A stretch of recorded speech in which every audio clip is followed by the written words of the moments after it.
Assalamualaikum warahmatullahi wabarakatuh. Kami dari kelompok 2 akan mempresentasikan hasil kerja kami. Sebelum ke pemaparan materi, pertama-tama saya perkenalkan nama-nama anggota kelompok 2. Saya sendiri Gufrana Mukhlisanai sebagai moderator. Pemateri pertama Nurul Amelia Tengkeran dan Zulkifli Taliki. Pemateri kedua Nur Cindi Rahim dan Nur Hayati Lasena. Pemateri ketiga Nur Hayati Yusuf dan Julis Maingo. Baiklah, mari kita dengarkan pemaparan materi dari kelompok kami.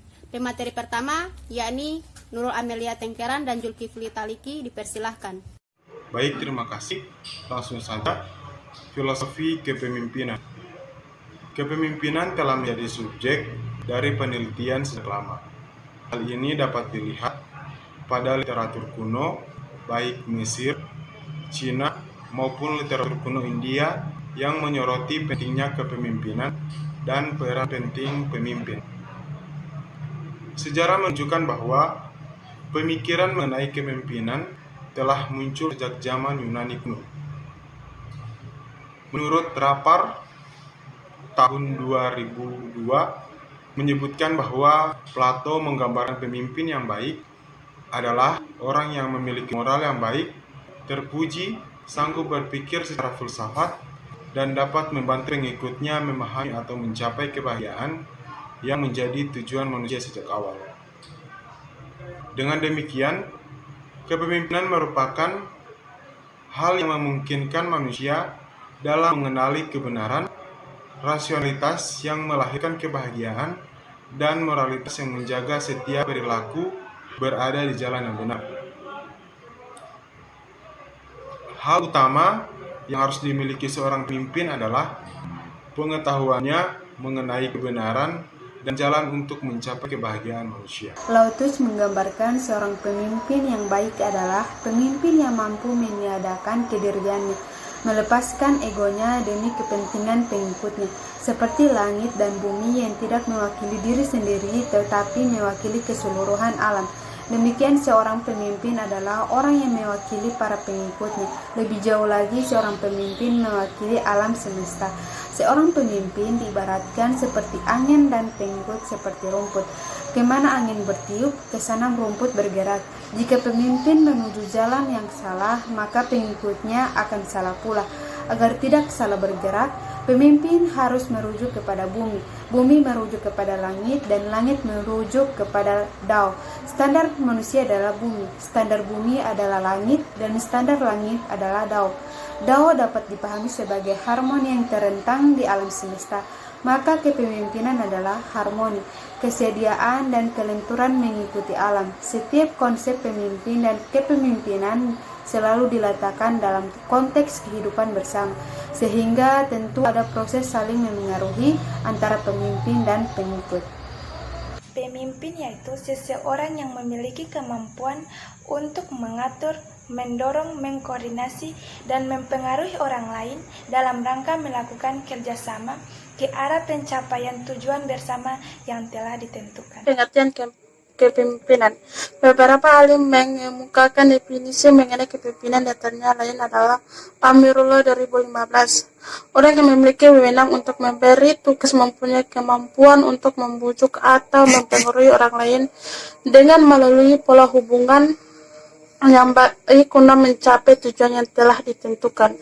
Menurut Temi dan Kuwimioman 2005, kepemimpinan adalah seseorang yang memiliki kemampuan mempengaruhi perilaku orang lain untuk menggunakan kekuatan sehingga orang-orang dipimpinnya menerima dirinya sebagai sosok yang layak kepemimpinan,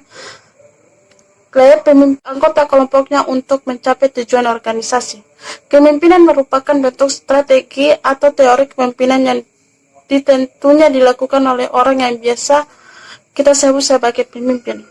Pemimpin adalah seseorang dengan wewenang pemimpinnya menggerakkan bawahannya untuk mengajukan sebagai pekerjaannya dalam mencapai. Analisis kasus kepemimpinan. Kasus Hartoyo sebagai manajer. Dr. Ranus Hartoyo telah menjadi manajer tingkat menengah dalam Departemen Produksi suatu perusahaan kurang lebih 6 bulan. Hartoyo bekerja pada perusahaan setelah dia pensiun dari tentara. Semangat kerja departemennya rendah sejak dia bergabung dalam perusahaan. Beberapa dari karyawan menunjukkan sikap tidak puas dan agresif.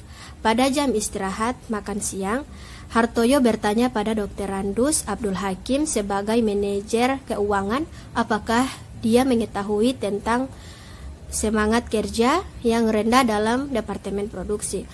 Abdul Hakim menjawab bahwa dia telah mendengar secara informal melalui komunikasi grapevine bahwa para karyawan Hartoyo merasa tidak senang dalam pengambilan semua keputusan yang dibuat sendiri olehnya. Hartoyo mengatakan dalam tentara saya membuat semua keputusan untuk bagian saya dan semua bawahan mengharapkan saya untuk berbuat seperti itu.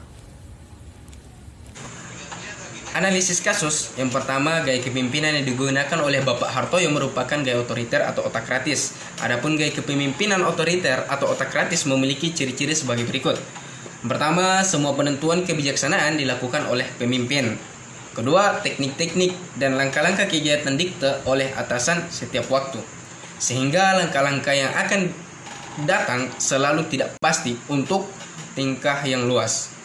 Pemimpin biasanya mendikte tugas kerja sebagian dan kerja bersama setiap anggota.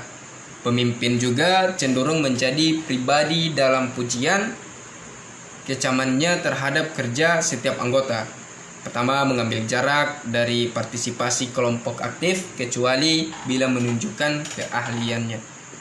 Keuntungan dari tipe otakratis yaitu pemimpin jenis otakratis biasanya sangat perhatian terhadap efisiensi dan efektivitas kerja, tapi sayang meninggalkan perhatian pada peran anak buah dalam satu kesatuan gerak guna keberhasilan kepemimpinannya.